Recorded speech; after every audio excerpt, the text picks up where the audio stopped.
Hi, I'm Lynn with Midlife No Crisis, and let's take a look at the February garden in Upstate, South Carolina. Come on, let's take a look. We always start on the east side of the house. This is our kitchen garden. It's the first vegetable garden that we tried to start, and I believe this will be its third spring. Got a little bit of mint coming up. We've planted in the ground, and you can see that our Mexican petunias die back completely in the winter and they'll put out again.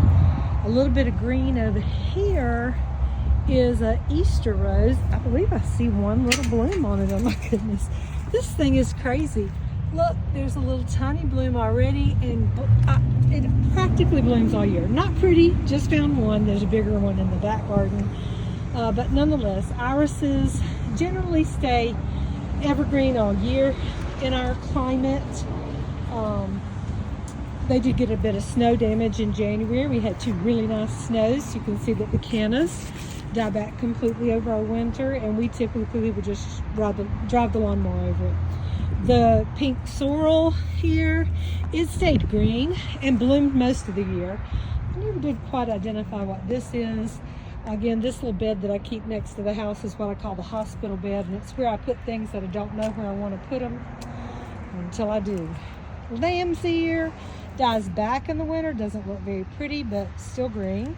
Sedum dies back and leaves the seed heads, but you can see it's already putting out nicely at the bottom. This bed, we moved a few things that were too large to the other side. Let's see, we moved a pineapple sage over here. We moved Mexican sunflower over here at the end of the season, hoping that just the seeds would reseed on that side. We always have 4 o'clocks that come out there, but right now there's nothing really planted in most of this bed. You can see that as we've been cleaning up winter trellises and stuff, we've just been throwing it. Have some wonderful friends that always donate their leaves that they bag, and I mulch, if you will, bring it up the height with all that. Here I have some Roman chamomile, and that is a perennial here. It's a low-growing chamomile, and I'll typically plant the annual chamomile behind it to get the height from that. The green that you see down the center here is elephant garlic that has survived.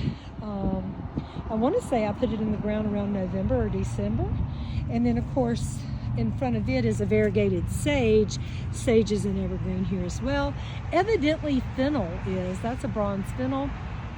Evidently that's evergreen here. And this was a little plant that I got at the flea market called a ruta herb. Everything else has pretty much died back. Let's see, I don't know what that is coming up now. Not sure yet. The mullein here that I had tied up against the fence, of course, is completely dead. I'm hoping that be able to get some seeds off of these seed heads up here. What have we got? Feverfew here. Feverfew was nice and evergreen throughout the whole winter. Except the few little toothache plants, some holy basil. But again, everything right now is just mulched with leaves. Seems like I had some parsley in this bed that was green, and we mulched right over it, so who knows. This is Greek oregano. It has lived through the winter and will fill up this space between the logs nicely every year. Some eggplants. This was a little tough for me to try to break off with my hand. I need to bring something out, cut those off at ground level. And here's some more sage, just a solid sage. We had some overgrown lamb's ear that we pulled out of here, pulled out the blue mist flower. It was too big because it was really crowding out my, oh help me, rosemary. Gosh, that smells so good. Yummy, yummy. And I noticed this yesterday, my rosemary is blooming. Really? First of all, never have noticed it bloom before. And second of all, didn't know it would bloom in February. Seems interesting. The other flowers that I'd mentioned were overgrown here, had crowded out these lavender that I had in the blocks. I'm gonna see which ones of them are still alive, and we'll come back. But this variety on this side was true lavender. And I have some more lavender in blocks over here. looks a bit better, but has a deadish look. Same thing last year. And this is, oh, let me think what variety this was. Oh, come on. Oh, wait. Munstead. Munstead or Munstead, however you pronounce it. Munstead, I believe. Lavender. And it will green up and be beautiful again. Again, these are just winterized. And they're winterized by mulching on top with coffee. I collect coffee from our local Starbucks in big bags. I use all that. And you can kind of tell how dark it is inside there. And then I cover everything with leaves. On the outside of the bed here, lots of irises. Again, the greens are a bit worn looking, I guess you could say right now, from all the snow that we had in January. Looked a little bit. Carrots that still have not been pulled and have been sitting nicely in the ground. And that's about it. We have tried to clean off our trellises. Still got a little bit of stuff on them, but nothing bad. Chives in the blocks on this end have come through. They looked pretty pitiful at sometimes through the winter, but they seem to bounce back really good after the snow, so I was pleased with that. And of course this bed just gave me a view. It's almost exactly a whole year since I bought, I'm going to say there were 6 Egyptian walking onion bulbs a year ago. And then in the fall, they had multiplied so well, I split them all up and planted them. I believe we are going to be set for Egyptian walking onions, and I'm looking forward to keeping that maturing. Cappy, why are you peeking through the gate? You need to go back out of the gate, and I'll tell French Fry the same thing. But that's about it for the kitchen garden area. It's a little small garden. Again, it was my first attempt at a vegetable garden and the only real place we had to use at that time. There's more iris here, some daffodils that are starting to bloom. This is kind of a shady area, and my lemon balm looks pitiful right now. I do this every year. I just leave it and let it all die after it seeds, and we will stomp it down and it will put out again. The lemongrass, unfortunately, I usually take about half of it, put it in a pot, and put it in the basement for the winter. I didn't get to that this year. So I'm going to have to sow me some more seeds in a jug, which I will if I haven't already. And more irises. Let me get over to that side. And we have, hey Cappy, I'm going to close this gate, darling. We have variegated liripe here. Lamb's ear that has died back, but you can see it's already putting out again. And then pink sorrel. Makes a cute little area here. No rabbits. We don't have rabbits anymore. I'm thinking about getting some more this year. Y'all can go with me on that journey. So that's February kitchen garden. Have some more mints that I have moved around at different parts. I'm just not very good at watering, but you can see they do come back. They're very hardy. This one is an orange mint, I believe, and the one in the pot over here was a strawberry mint. No signs of growth yet, but it will come out. Okay. Across the south front of the house, this is the south, and so it gets the most sun. I have a pomegranate, this little tree here that's mostly sticks, so we'll see. It still has life to it. We just got in the mail some varieties of strawberries. I believe this was Quinault. And you'll see lots of existing strawberries. They were given to me 2 springs ago. And they're just so tiny. They're a little tiny strawberry. They have served their purpose of being a nice ground cover, keeping the weeds out. But now I want to put in real strawberries. So I'll be pulling up the little ones as they grow. You can see that the daylilies everywhere die back for the winter, and they kind of mulch themselves this way, and now they're already starting to come out. Likewise with the liripe, or monkey grass, some people call it, variegated here. It dies back, and now it's already coming back out. These are 3 blueberry bushes, if you can tell. They get this nice winter color, but then the leaves but mostly fall off for the winter. However, I do like it having a little bit of winter interest. So we've got 3 blueberries here. elephant ears. You can see they die back completely. That's what this is, and we either do nothing or run the lawnmower over it, and they will put out again and be huge. More irises I see over here. So mostly edged with daylilies of different kinds that are starting to put back out. Ground cover is strawberry. Different flowers here. There's another daylily, different variety that's putting out. It's a much bigger one. I also have 4 tea plants. Camellia sinensis, the real true tea. Here's 1, 2, 3, and 4 down there. Looks like I missed a couple of onions here in this bed. But basically, daylilies, tea plants. I did move this grassy thing. It was pretty green.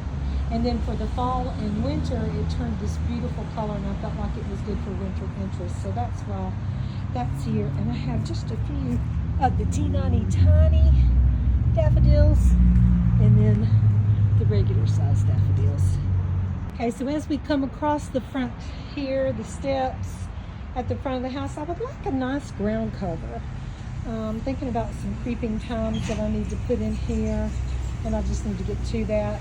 On the other side of the step is a matching grass for winter interest, and this side is very similar to the other side with daylilies, variegated liriope across the edge, and then a different variety of strawberries that we're just putting in. I believe on this side is seascape strawberries, and the other side was quinault.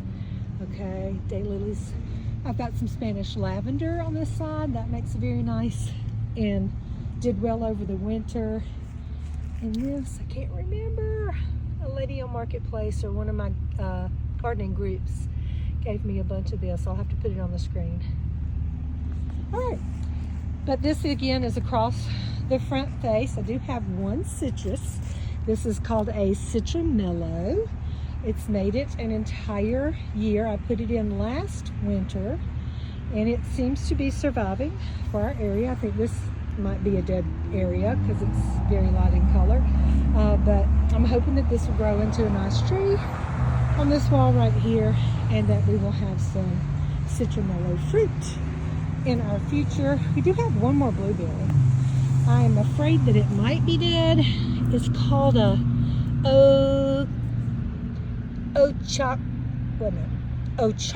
Ochlockley. Okay, and it looks like it got pushed over last year and needs to be replanted, and possibly just too much root disturbance. But that finishes out kind of what's here. Along the fence line on this side of the fence, we do have 2 raspberries. I believe there's 3 grapes along here. And last year we did allow the loofah arch here, the loofah trellis, to come all the way out on the ground. I don't think we're going to make that mistake again this year. But on this side of the fence, we'll go on the other side in a second, but this is our south face. We live on a highway, and across the driveway here on the other side of the south face, we have a small orchard area here. We've got 2 peach trees, 2 pear trees, 2 plum trees. I moved daffodils last year, so you can see we kind of hit the crest of the hill right here with daffodils. And then the strawberries have filled in this whole bank just to keep it from washing away. Done their job nicely. And then on this side of this daffodils, you can see the daylilies starting to come out all the way down. Okay. Have a few azaleas left from when this was previously a wooded area. And then on the top, I don't know if you can tell at all, beyond the Mexican petunias, there's 1 blackberry, and then there's 3 apple trees up there. Also have a small garden at the top of the hill up there, at the top of the driveway for around my mailbox that's mostly cannas, and a dogwood tree up there. I'm explaining all this, hoping that maybe you'll go to the comments and say, you know what else would look really good there? And then you can tell me what else would look really good in different places. I'm kind of dissatisfied with my winter aesthetic, and I need to have some more winter stuff. I have one very old large camellia here, and it did a good job blooming in the fall. It's like a little bit of dead that needs to be cut out of it. And then my friend Peggy had given me, when I was in the hospital in the second half of the year in 24, she had given me a bunch of hellebores, and you can see that they are still blooming. I love this for the winter, but I gotta be patient and wait on them to get a life in this garden. Oh, just beautiful. And then I have you can see plenty of daffodils right now, but everything else is not looking up yet. Daffodils, irises coming to life. That's about all I see right now that's coming back to life. We'll be going through that more later. Okay, we'll move on over here to the west side of the house. So this is our west garden. The black trash bags you see are bags of leaves my friends gave me that I haven't gotten to yet. But you can see how low, after one season, how low the soil drops in a bed, at least, almost my hand length. And so I usually will fill that in with leaves, coffee, and then mulch if I need to, which I have mulch here and compost ready, mushroom compost and regular composted manure ready to go in. It's like I've got some daylilies here, rose campion here. These are grape tomatoes that have been volunteering last year on the fence line. The mondo grass or liripe back here that's solid. You can see how it's eaten down because my daughter has a goat and our backyards are connected. So the goat's been over here trimming things a little, and I'm fine with that. Likewise over here I'm seeing liripe, daylilies coming out, rose campion, that'll be beautiful. A little more monkey grass over here kind of misplaced. That hill has the dyed back cannas that you see to hold the hill in. So, you've got erosion control. I use different flowers for that. Now, this disaster is a problem that I've had with groundhogs. They are digging up and eating some of my stuff, so I'm sure we'll be battling that again this year. And then we've got 4 raised beds here on the west side of the house. And this looks like a rose campion coming up in a raised bed. But you can see how we've disturbed everything. Maybe when we took out the sweet potatoes, pepper plants that have died back, we're just going to cut, and we have not cleaned off all the tomato waste. We typically have tomatoes on all these trellises. And again, this was our loofah gourd. Whew! We finally were successful at our second attempt with loofah gourds. And then we'll also have the areas where you see the dyed back canes, lots of Jerusalem artichokes here. They reproduce very well once you get them going likewise. So I feel like it's just more of the same as we're walking through. Again, this is the west side. A couple other things I want to point out to you. Hi Cappy, are you happy that I'm back here? Hello. Why don't you show me how you keep getting out of the fence? That would be nice to know. Come on. I had put some plastic down and some tarps down where I wanted to kill out some grass. I hate grass. And some reels that I watched said that the clear plastic would kill stuff faster. It's a lie. The clear, I can clearly see, this has been covered since the fall, early fall. And yeah, that's greens that are still plenty alive. But under the blue plastic, different places that died completely. This is where I had Roselle hibiscus, and they did beautifully. Got just about ready to bloom. They're about, I'd guess, 7 to 8 feet tall here. Just about ready to bloom, and we had our first freeze, and it killed them. So I'm going to have to do better at trying to get those to a decent size sooner, and then possibly putting them in a more south-facing garden instead of west. Here they were a bit shaded at times during the day, especially in the evening. So we'll see what we're going to do about that.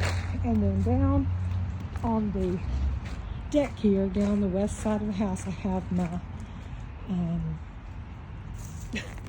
tower, my vegetable tower here that I do lettucing every year. Oh, look, you see some lettuce coming up. My son and I did seed this, I don't know, maybe 5 days ago. Look at it, I'm so proud.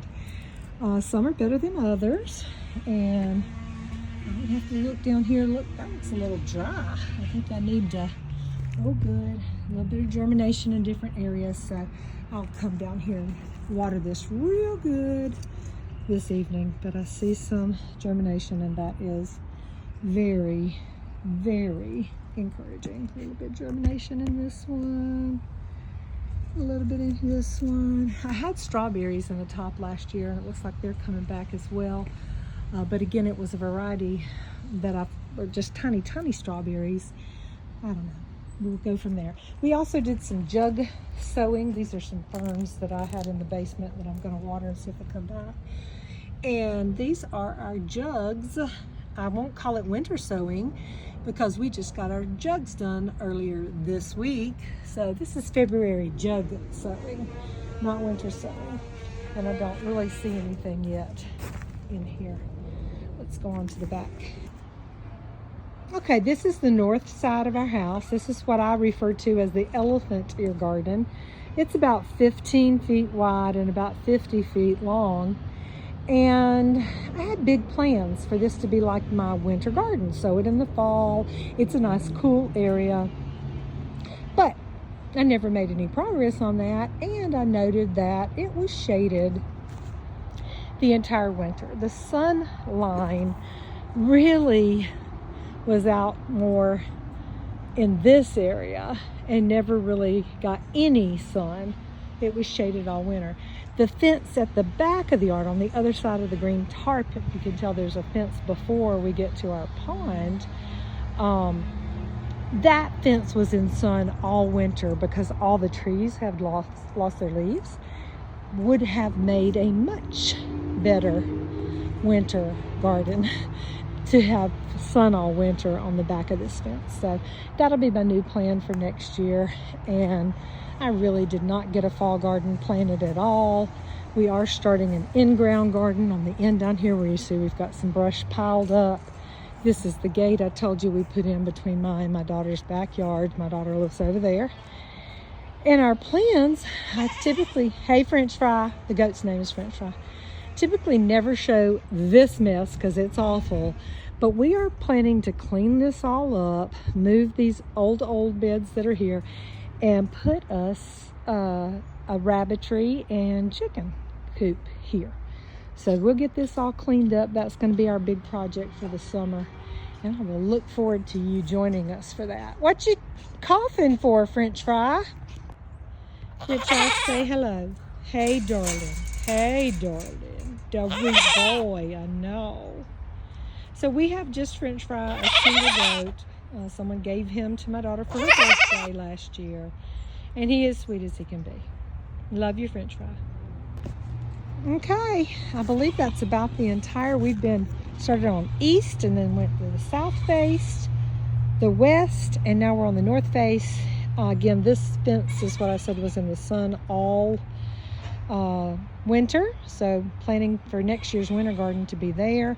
And the pond area back here, we're not planting much. We just got all the trees cleared off that had fallen from Hurricane Helene over the fall. If you look at the back fence way back there, there's trees that are lining the base of the fence because we didn't want to afford to take them off or have them mulched or anything like that. So they're just stacked up all across the back, and we're happy to recover this space back here. If you have any ideas about how we can use the space or winter shady garden stuff, that would be awesome. Please give me some ideas. And that's about it. And turn around here. As we walk back from the in-ground garden area toward our steps up here to go inside, all the green that you see out here is clover, just regular old white clover, trying to choke out all the grass. I hate the grass. These dead areas are where awful Bermuda grass tried to come through and take up. And I did throw some more seed out. I had some left over. I believe it was red clover. seed. I'll go in closer, you can see before the rain. I would do anything to keep grass out. That's why the tarps are down. We had mulched this whole area. If you look back at any old videos, you'll know that there were literally piles of free mulch that I got from our utilities service when they were cleaning up the lines in this area. I believe I had 27 big truck loads of mulch in the back and 16 in the front. So there was absolutely plenty of mulch. But the Bermuda grass has come over it. This is just one little small garden area. Again, has an elephant ear there, liriope. We typically will have Malabar spinach growing up the trellis here, and a couple of tomatoes on the end here. That's the garden. So here's the jugs that Hunter and I got done in February. I believe there's about 30 out here. We just put them under this chase lounge to try to keep them from blowing or falling over, or a dog peeing on them or anything like that. And we will give you an update on how everything's growing in the jugs. Thank you for taking a quick walk with me around the February garden in upstate South Carolina, and I look forward to getting things growing and going and hearing about your garden. Tell me about your garden. If you're local, please, let's garden together, help each other out. Let me know how we could be of any help to you whatsoever. Y'all take care. Talk to you soon. Bye-bye.